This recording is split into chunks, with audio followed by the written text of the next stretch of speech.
Make sure it all works. Great.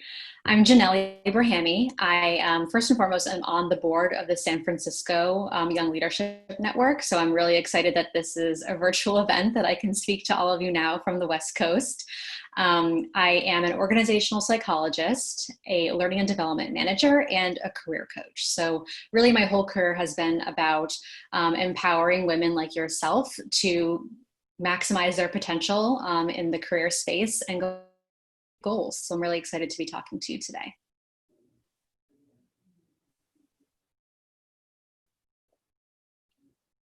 Lauren. Next. Yeah. Hi guys, I'm Lauren. I'm known as the Intern Queen. I feel like some of your names maybe look familiar also. So if I've worked with you before, hello. Janelle and I actually worked together before.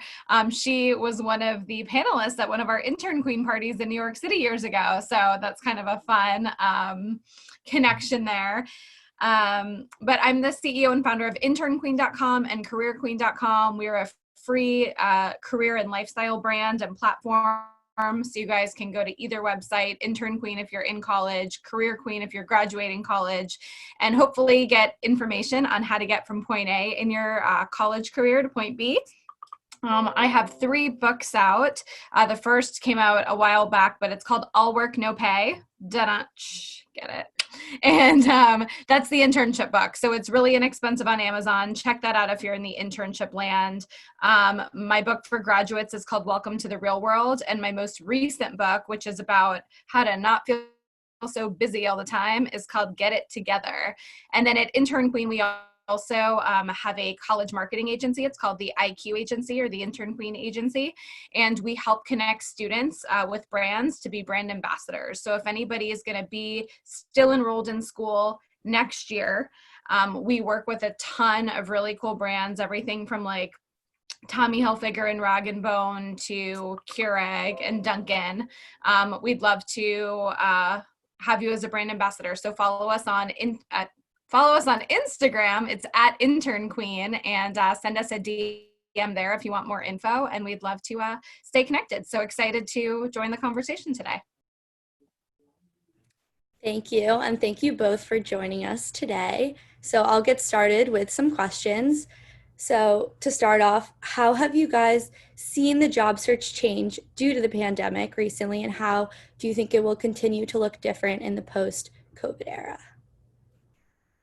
Sure, I can start. I mean, it's definitely different. I don't think that's a secret for anybody. I know a lot of people have had internship opportunities canceled. Some internships went virtual. A lot of job offers have had to be rescinded. At Intern Queen, we actually had a job offer out to someone, and I've been doing this for 11 years. I've never had to take back a job offer that is awful, right? What is worse than that? And we had to take back a job offer from someone because things changed. As everyone, we were all there, right? Back in March, things changed overnight, and so it's completely everything is just upside down. And I think everyone's trying to look forward and try to understand like when things are going to bounce back and what that's going to look like. So it's no secret that it has changed. My advice to everybody would be, don't take it personally, right? If that happened to you, if your internship was canceled, if you had a job offer rescinded, it wasn't about you, right? It was about the fact that all these businesses are changing so quickly. And then I think on the bright side, whenever I look at my LinkedIn, it has my LinkedIn feed, just like it does for you guys, and it shows all of your contacts and what's happening with them. I'm telling you, a lot of people are still getting hired. We just had a graduate from Arizona State that reached out yesterday and told me she just got hired at her dream marketing agency in Scottsdale. I know someone else that told me that I think she said she got a pay cut at work, but then she got a promotion at work. So people are still getting promoted within their organizations. People are still hiring, but it is a little bit harder. So I would just add like 2 to 3 months to whatever kind of goal window you've been giving yourselves to land that internship or land that job. And I would go in knowing it's probably going to be a virtual experience unless you're, in a certain job category. Yeah, I would echo those 2 parts. The timeline has definitely been extended. It's going to take a lot longer than it usually has, even if you're used to, getting an offer for an internship or a job in the a month, or kind of accelerating the process based on your network, everything is going to take a lot longer, not because you're not a great candidate, but because there are so many more things that companies need to do behind the scenes with HR, legal, payroll, headcount, budgeting, that have nothing to do with you and your candidacy. But basically, like, there is just a lot more policy, a lot more hesitation and prudence that's being taken around putting budget towards new headcount. So I love that Lauren said, don't take it personally. That's totally true. And I kind of want to put out there at the very beginning here that I'm actually doing my own virtual job search. I stepped away from my last job at the end of March. So kind of bad timing, just because it wasn't the right role for me. And I started out on my job search. And so I would love to give you some of like the insider first person experience that I'm going through now. I think the biggest way that the job search has changed is it's time to get creative. It really relies on your creativity, adaptability, and your willingness just to do things that you may have not done before. And I would love to talk about that a little bit more. But if there's something that I want you to take away from what it means to be a virtual job searcher, job seeker right now, it's creativity. Yeah. Great. Thank you. Kind of along what you guys have been saying about jobs maybe being canceled, internships being canceled, a lot of college age students might have during this time a kind of resume gap. How do you think we could, as students or recent graduates, work with this gap both now during this time and in interviews or job applications in the future? Totally. I think it doesn't be a gap. So I would actually challenge you to rethink that just because you don't have a full-time job offer immediately after graduation, or you don't have a summer internship, that doesn't mean that you're not using this time wisely. And that doesn't mean that you're not using this time to enhance your skills, learn new things, create impact in some way. So even if you don't have like a corporate title to put on your resume, I would challenge you to think about how you can create your own opportunities to fill this time. Can you start blog industry? Can you do some pro bono freelance work for folks in your network? Can you start volunteering in a way that's adjacent to your industry? You can still put all of that experience on your resume to fill the gap that's made by the lack of like a corporate formal position, but it still shows employers and hiring managers that you used your time wisely to still invest in what you're passionate about, and that you're already doing the job that you're applying for. Yep. And I would echo everything Janelle's saying. I'll just add that everyone's going through this, and 2020 is going to be one of those years that when an employer looks at your resume and sees 2020, they're going to look at you and they're just going to say, wow, you graduated in 2020. Oh boy, right? I mean, oh, you were in school during that. I mean, it's going to be this, moment in time that we're all talking about 20 years from now. So I don't think it's going to be a bad thing. Everyone's in this with you guys, no matter what age or level in your career you're at. And so I don't think it's going to be a bad thing. I think everyone's going to actually look to you guys with a lot of compassion for this situation. Great. Janelle, I know you can probably speak to this, having been doing the virtual job search right now, but what would you say are, I guess, best practices or differences for being on a video chat interview always versus an in-person interview? Yeah, that's a really timely question. I feel like we have all experienced Zoom fatigue. I know that I'm not alone with that. It's just weird not being in person with someone or a team. Maybe you're on a panel interview with people that are, evaluating you. I know that we all kind of excel in that kind of like in-person rapport we like to have. I would just say with virtual interviewing and even with networking, if you're having informational interviews that aren't exactly tied to a specific role, I would say treat it just one level above how you would prepare for an in-person interview. So take the extra 15, 20 minutes to make sure that your environment is free of distractions, or as free as it possibly can be. Like everyone's going to give you some grace if you have running around. I told the team that before we started this call that my cat is definitely going to jump on this table at some point during this conversation. But just take it one step above in your preparation.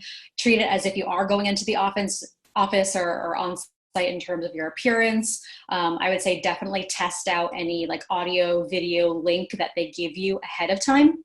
If it's a platform that you're not used to, like most of us are using Zoom, it's kind of the de facto platform that everyone's using. But if they throw like or Google Hangouts and you're not familiar with it, do a test run with your parents or your roommate or your sister or something, just to make sure that you're comfortable using that platform and it doesn't throw you for a loop.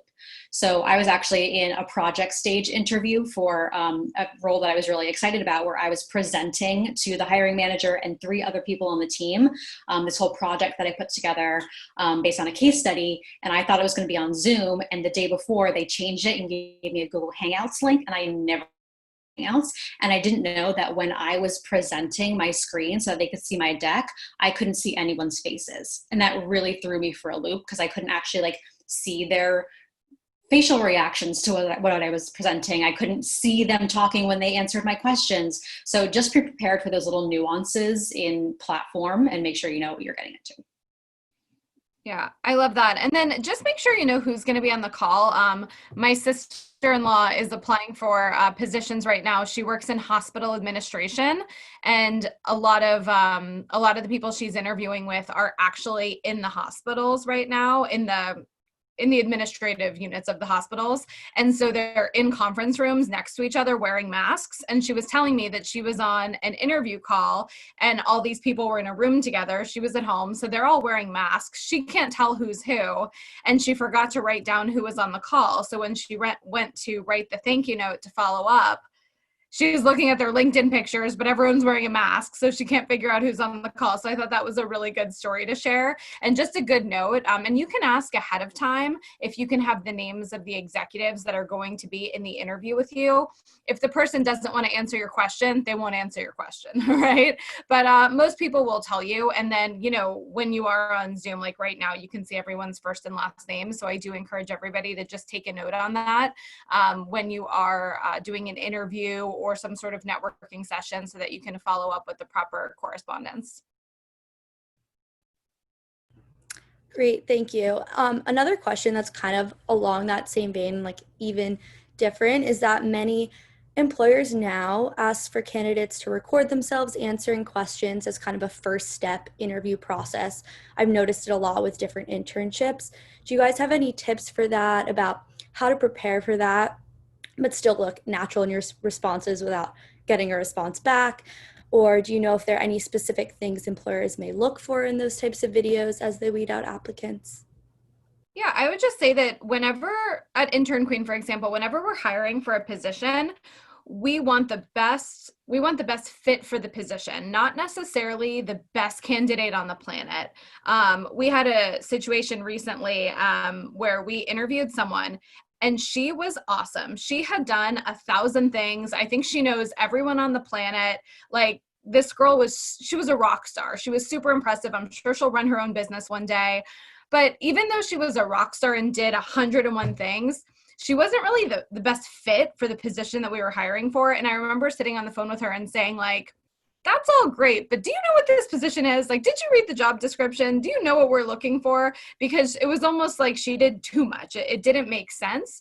And so we're not necessarily looking for the best human being on the planet. We're looking for the person that's the right fit for the specific position. So before you record yourself making any, statements, or before you even go into a virtual interview, I would just make sure that you read over that job description and just ask yourself, what are they looking for, and what experience of mine correlates to what they're looking for?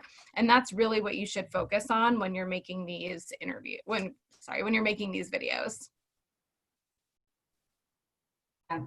I think that's great. And basically that comes down to just like being human and owning your strengths. So when it comes particularly to these like recorded video sessions that are kind of just one step further removed from a personal interaction, and you're just recording yourself, just remind yourself as you're actually recording that a human will be watching this, and it isn't just going into like a black hole into like the ether of the internet, but a human is going to be watching it. So point about in the previous question about like understand who's going to be reading your resume, who's going to be in the interview, who are the executives that are going to be in the room. Before you get onto that recording and just jump in and record your responses, do some LinkedIn searching and see who the hiring manager might be, see who other people on your team might be. That will help you humanize who might be on the other end of that conversation, who might be viewing that video. You can even speak to that person when you're, say Lauren was the hiring manager for a role that I'm recording, like an asynchronous video for, no one's really on the other end. I can even say like, you know, Lauren, that is an awesome question. And what I want you to know about my skills is XYZ, even though she's not actually live with me. That will show the hiring manager that you did a little bit of research and you are speaking to a human. And even if she's not the one reading the email, the person watching the video, the person watching will get a kick out of it and they're like, okay, they did their research. Great. Both of you guys have mentioned LinkedIn and your different responses. So I wanted to kind of like ask a question about that, what you think kind of the importance of LinkedIn is during the job search, about having your profile and engaging on it with connections, networking, and do you have any specific tips for people's profiles or connections and stuff like that? Yeah, I mean, I would say that it's super important. And I think one of the best things that you guys can do is you can look up your dream companies and then you can filter the search results to see who graduated from your school that works at that company.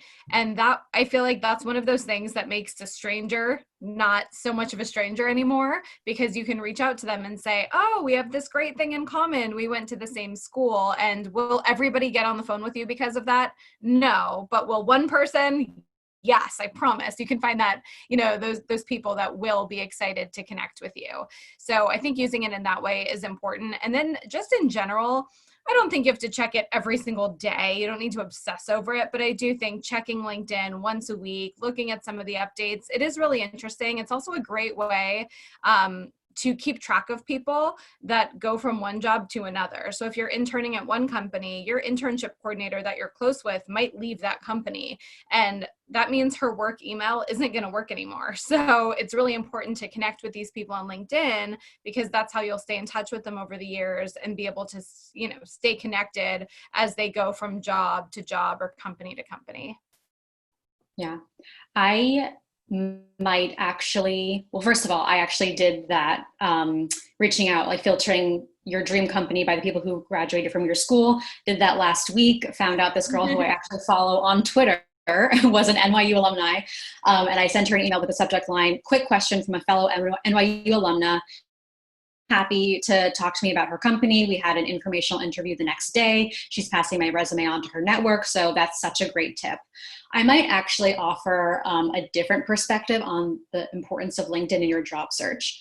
If you are a recent grad and you need to make money right now, and your situation is that like you have a very finite runway with which you need to work and find a job, I would actually argue that LinkedIn is pretty crucial in your search.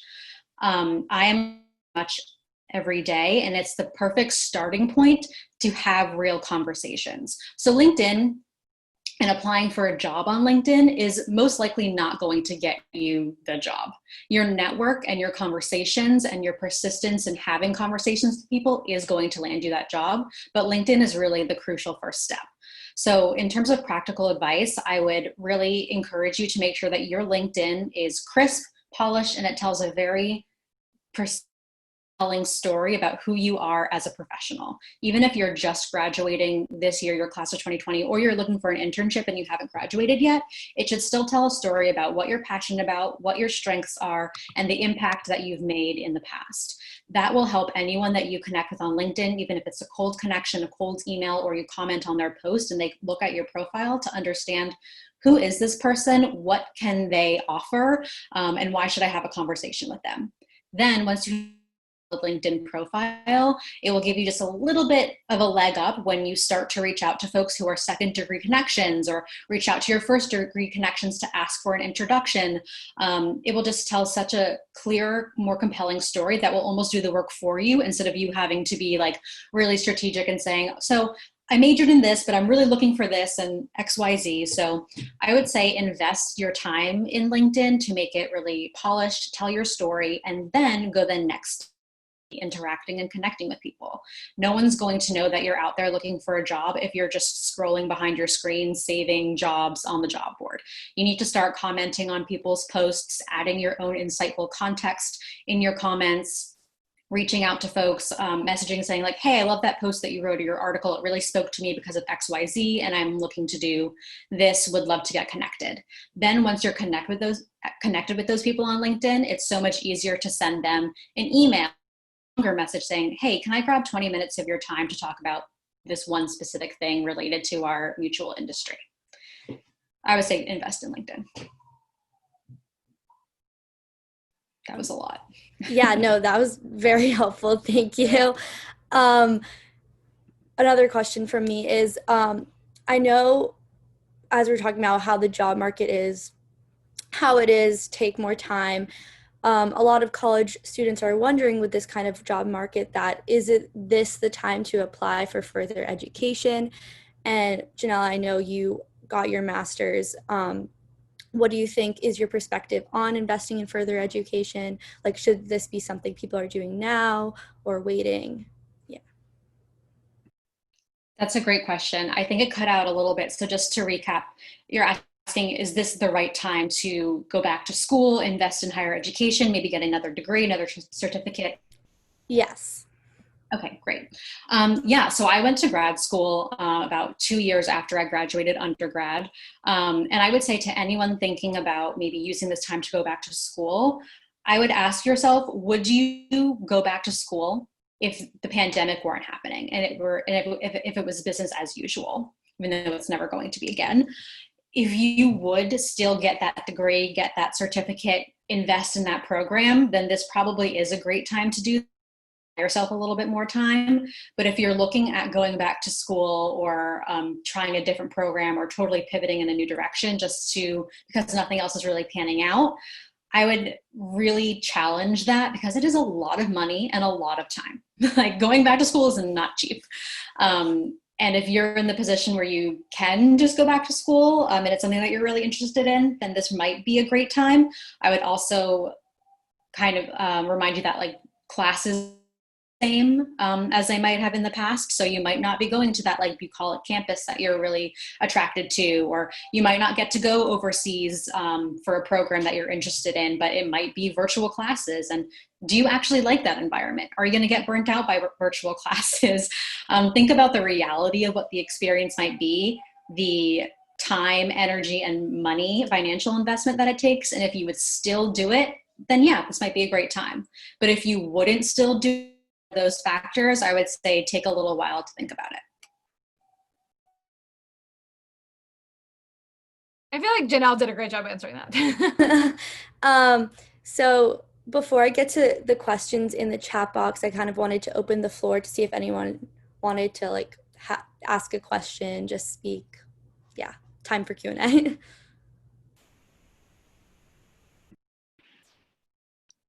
Yeah, if you want to raise your hand or unmute yourself. Yeah, you can just unmute yourself because I can't really see everyone. I had a question. Hi, everyone. I'm Alexa. And so I just graduated from Towson and I'm in the job search right now. And some companies have reached out and they said, we love your application. We'll hold on to it. Reach back out to us. But I feel like when is reaching back out? How is your company going to look in a month from now or 3 months? So that's kind of the situation I'm facing and still like looking. But when would you recommend I would reconnect with them? So I'd say that, and by the way, congratulations, love Towson. Thank you. I feel like if it were me in the job search and I got that email, I would put a note in my calendar probably 3 to 4 weeks after. And I would say follow up with, company X, and then 3 weeks passes, then you write them another note, and I would keep it on the same email chain because you want to make sure that they can quickly reference you and your application and everything. And can you hear me still? Oh yeah. Okay, cool. Sorry. It said internet connection is unstable. Great. So I make sure you're following up on the same chain so they can easily remember who you are and just have some context there. And then once you follow up again, they might say the same thing, which is what's happening right now, right? Nobody knows what's going on. Things still aren't better. Everyone's kind of trying to wait and see. So then I would just keep doing that. Like if they say it again, I would, okay, another 3 to 4 weeks, put a note on your calendar and you'll literally just keep checking in. And again, I think if you put enough, if you do your research and look for enough opportunities, you know, I do believe that something will come to fruition. But like I said, it will probably be on a delay, maybe by like 2 to 3 months. So I think it's also just managing your expectations. So if you thought, okay, I want to have a job by the end of August, maybe make it October 1, right? Just to kind of manage your own expectations, because I think that's such a important part of the process, is just managing ourselves in a way. Perfect. Thank you. I'll definitely do that. Hi, everyone. Is anybody else speaking? Go for it. Okay. I really appreciated the advice that you guys gave on LinkedIn etiquette. And I'm actually a freshman in college, so I'm just starting to build my network and just starting to reach out and create those connections. I was wondering if anybody could elaborate on what's a good place to start, what's a good way to enter building those LinkedIn connections. What's a good entry level thing to say, thing to ask when you're just starting out? That's an awesome I loved question. what Janelle said earlier, by the way, about like making sure you're telling a really crisp story. And I think a great place to start would be making sure that your profile, like she said, is super complete and kind of tells that story about, you know, who you are and where you're at in your college career. I think that's great that you're a freshman and thinking about that. And then Janelle, what other advice do you have? Yeah, I still think that advice holds true, with the grace and understanding, like as a freshman in college, like you're still figuring it out. You're still thinking about and exploring things that you might be interested in. So no one is expecting you to know the answer to like, this is what my career means to me, and like, this is what I'm accomplishing in my career. I think people also get really energized by speaking to folks in your position, freshmen, sophomore, even like grad folks, because like you are so curious and excited about learning new things. So I would use that to your advantage. Perhaps like think about a couple of companies that you're really, really energized by and excited about, companies that you interact with in your day-to-day life, or companies that are making an impact in the spheres that you're super interested in. Then use Lauren's tip of looking up folks on LinkedIn who might have gone to your college, grown up in your city, and have like the most junior level position at that company. Like if they're an assistant, a coordinator, an associate, an analyst, and reach out to them on LinkedIn and ask like, hey, can I just ask you a couple of questions about what it's like to work at that company and what your path was in undergrad to land you there. Then that'll help you kind of visualize what your undergrad path could be, like whether you might go for a leadership position on a board, or you might explore a different club or study abroad in a certain place, because it helps round. The more you learn about people who are just one step above where you are, the better it will help you like think about the opportunities that are in your own lap. Thank you so much. That was really helpful. Another LinkedIn question from the chat box. Do you have suggestions of what to put in your about section on LinkedIn if you're a recent grad? It's like pretty specific. Mm-hmm. Yeah, I mean, I would just put that you're a recent grad. I would put what you majored in. And I would think about it as if you were going to be in an elevator with the CEO of your dream company and you had like 30 seconds to kind of spit it out, right? And give the highlight reel of your college career, I would kind of think about that. And that way you're talking about your major, and you're probably going to mention the most impressive things that you did in your mind within your college career. So were you the VP of your sorority? Did you handle recruitment? Were you in the marketing club? Like, what did you do? And again, what are those highlight standout moments from your college career. And that's what I would kind of build that build that about section around. Janelle, what would you add? Yeah, so this is if you just graduated or if you're a recent grad. If we're all on this call, it means like we have ambitions beyond the classroom. So you've definitely participated in clubs, you've probably held some leadership positions, some internships under your belt. I would say like go back to creating that compelling story about your experience and how that positions you to be a competitive candidate for the types of jobs that you're looking for. And if you don't know what types of jobs you're looking for after graduation, first of all, totally fine. You will change your mind throughout your life. So don't feel like you need to know, oh my God, like, what am I doing with my career? Your first job will not be your last job. But I would say take some time to reflect on that so that your story and your elevator pitch or your introduction of yourself when you're speaking one-on-one with someone that you've reached out to for an informational or something is compelling, to the point, powerful, lets them know how they can help you. So I would say first take some time to reflect, then tap into that network, start reaching out. I'll ask another question from the chat box. If you had an internship lined up, but it got canceled due to COVID, should you put it on your resume? Like company X dash internship canceled due to COVID, or would you just leave it off for this summer and move on? I would not put it on your resume if you didn't complete the experience. Great. Something just came to mind. Yeah, I definitely agree. Don't put it on your resume if you didn't complete the experience. I would say maybe reach out to the hiring manager if it's the right situation. So definitely like use your judgment. But if it's the right situation, reach out to the hiring manager or the person who would have been your manager or the recruiter who hired you, and ask if they would be willing to write you maybe like a recommendation on LinkedIn. Offered Jamie an internship at Morgan Stanley for summer 2020. Unfortunately, we had to rescind, but we were really impressed with her XYZ and think that she would be a great candidate for this type of role. That couldn't hurt. I've never done that before, but like so clearly they saw something in you and were going to be willing to vouch for you. So maybe just ask. I don't know. Yeah.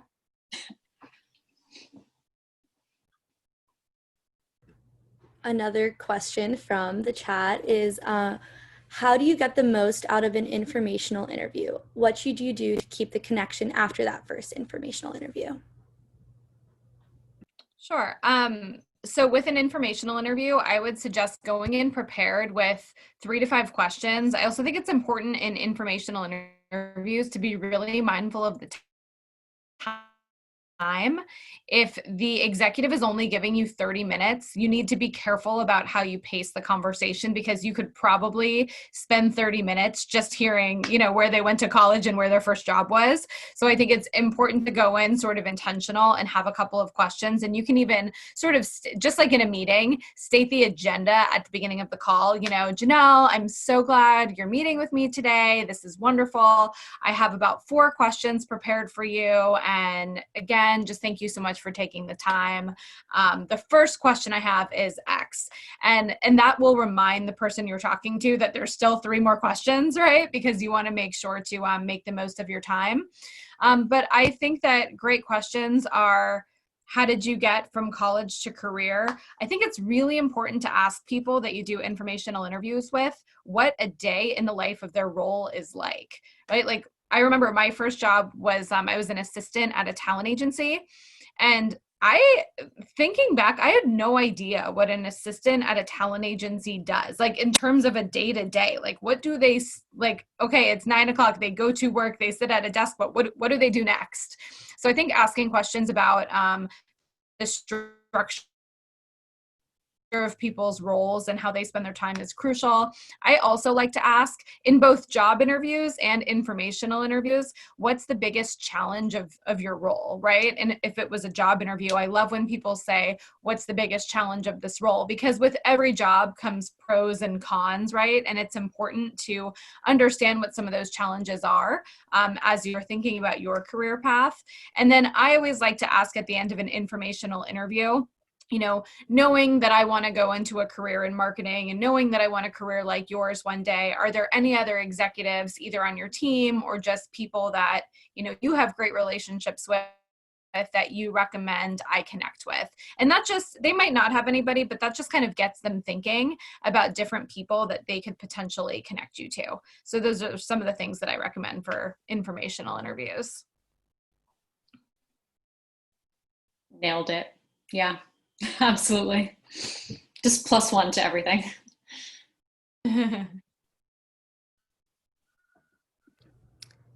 Hi, everybody. I'm Sylvia. I run the career and internship program in Rome, Italy at the American University of Rome. So thank you all so much, because I'm kind of on here on my own. And so I've given really great ideas, and I wanted to share some things with you too. There's an amazing book called You Majored in What? By Catherine Brooks. So all of you guys that are about to graduate, I feel for my students, they had to do a virtual commencement. Anyway, it's a really good book. And then also I wanted to encourage you all to look at the National Association of Colleges and Employers, because I'm always having my students look at what skills employers are looking for. I can't emphasize that enough. Build on your skills, because that's really what employers look for. But I do have a question. I wanted to share those things, but I had a question for everyone.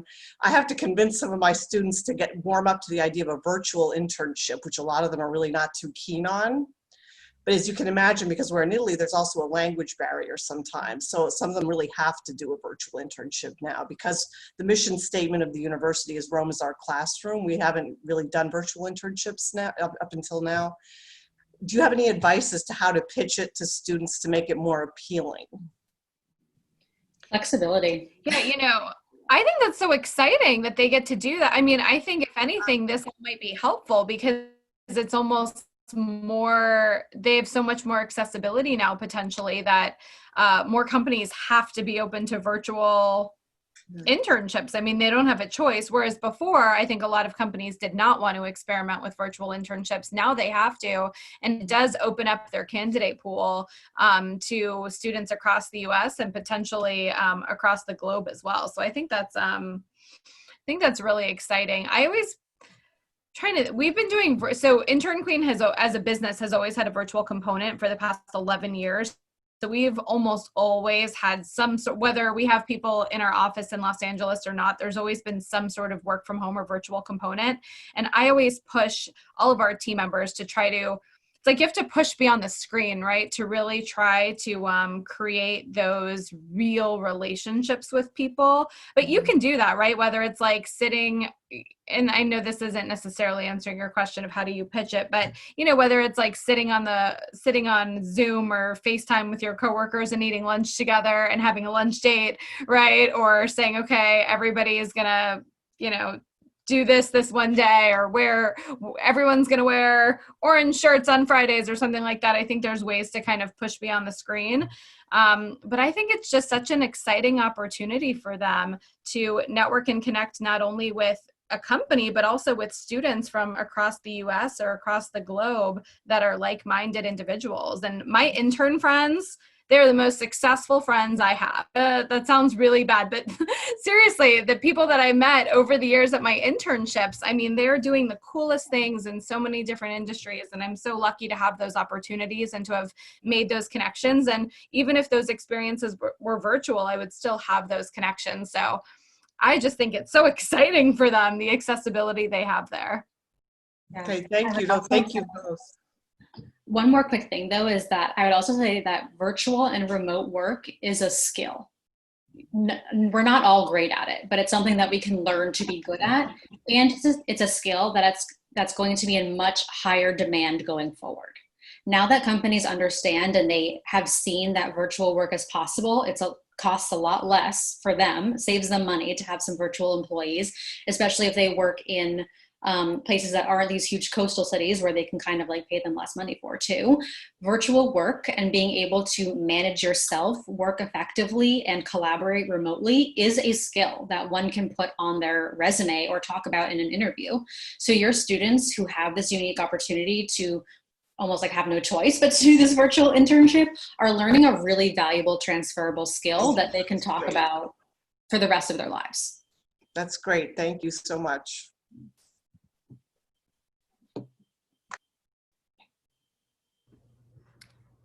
I can ask another question from the chat box. Emily says, I know a lot of companies have implemented artificial intelligence or applicant tracking systems when reviewing initial recorded interviews, like what I had asked about before. So how do you go about differentiating yourself with those systems? So I don't have a ton of experience with these systems. A couple of the companies that we've worked with over the years do have these systems. I haven't in terms of tracking resumes, especially with some of the big companies that are sourcing, you know, thousands of candidates for so many different positions. And I know that those tools are looking for buzzwords on your resume. So I think, again, it's just a matter of really reviewing that job description and then looking at your resume and saying, do these two match? I always say that the job description is giving you the answers to the tests. They're literally telling you what an employer is looking for. So it's really important that when you're talking about your experience, you're talking about it in a way that really correlates to the position at hand. And that's really going to help as companies are using these applicant tracking systems. And I feel like, Janelle, you've probably had experience. Did you have experience with this at one of your Yeah, positions? I did campus recruiting actually for a couple of years where I was recruiting interns for NBC Universal. I would say very practically, one thing that I actually learned from being on that side of things is to have two different formats of your resume and your cover letter, but specifically your resume. Lauren is on the money in saying that we're looking for those buzzwords. To be very tactical, if you want to look this up, it's called Boolean searching. But most ATS or applicant tracking systems don't recognize PDFs and can't pull those buzzwords from a PDF. I saw a lot of people just look up really startled right now. So yeah, you're going to want to write this down.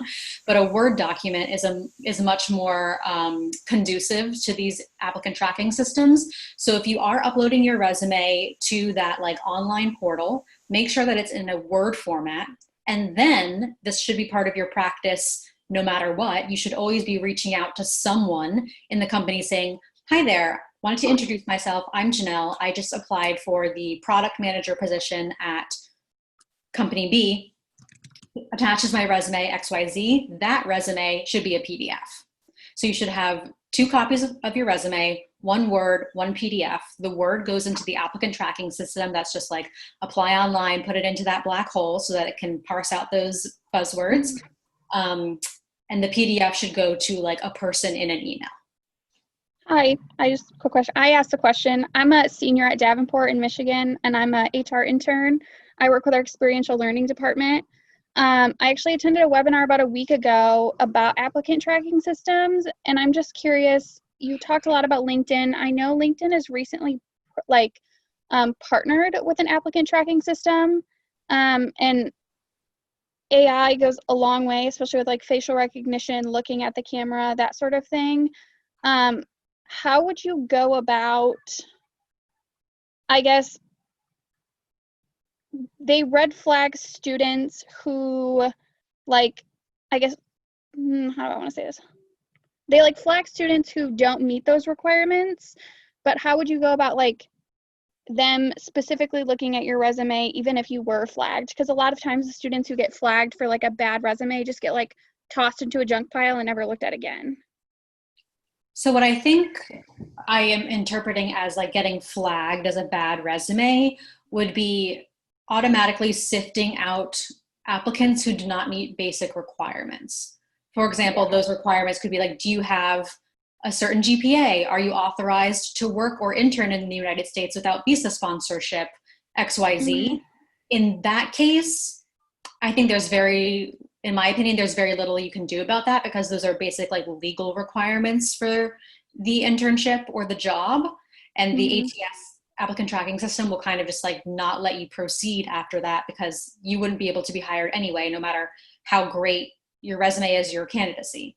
If we're talking about just like something that doesn't automatically weed you out of an opportunity because of those legal requirements, I would say that it like really does go back to Lauren's point of using the job description as your answer sheet, and like pulling some of those words and action verbs for your bullets and things like Okay. that, just like make it more closely aligned to the description. Does that help? Yeah, thank you. Yeah, and then I would just add in too that a lot of the relationships that I have with executives at big companies have said, like, they've said, for example, I was talking to someone, I think at Citibank or one of the big banks, and he said something like, if someone sends me their resume, I have a relationship with that potential candidate, I'm going to go over to my HR team, I'm going to walk in their office, and I'm going to say, did this student apply, right? And that HR team is probably, you know, as long as they have a good relationship, the HR team is probably going to go through their computer and find that person, and they're going to have to give the executive some sort of answer of, you know, yes, we're considering them, or no, we're not considering them, or this is why. And then there's going to be some sort of dialogue about that candidate, whether it gets them out of the red flag pond or not. There's going to be a dialogue there. So I think the theme of this conversation, we've gone back to LinkedIn a lot. But again, I encourage you guys to really try to find executives that you can have these informational interviews with, that you can sort of ask to go to bat for you, because I think a lot of times those human connections they can sort of help, especially if you're kind of battling an applicant tracking system where there's not a lot of, personal attention being given to those resumes, if that makes sense. So finding someone that can go to bat for you is always going to help potentially give you a leg up in the situation, or at least ensure that there's a dialogue about you at that company.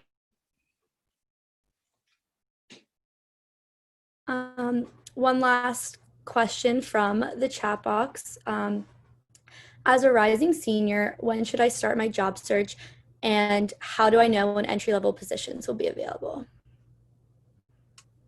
So, I mean, I always say, like, as a senior, you're sort of a farmer. You're out there planting your seeds. You got to make sure that I think as a senior, your goal is to make sure that everyone knows that you're graduating next May or June or whenever it is, right? So I would really think back, maybe even make a list of all of those previous professional contacts that you've had, that you've met through networking events, that you've people that you've interned for. Make a list of those people, and my rule of thumb is that you stay in touch with your professional contacts 3 times per year. That's if you've ever heard me speak before, that's my thing.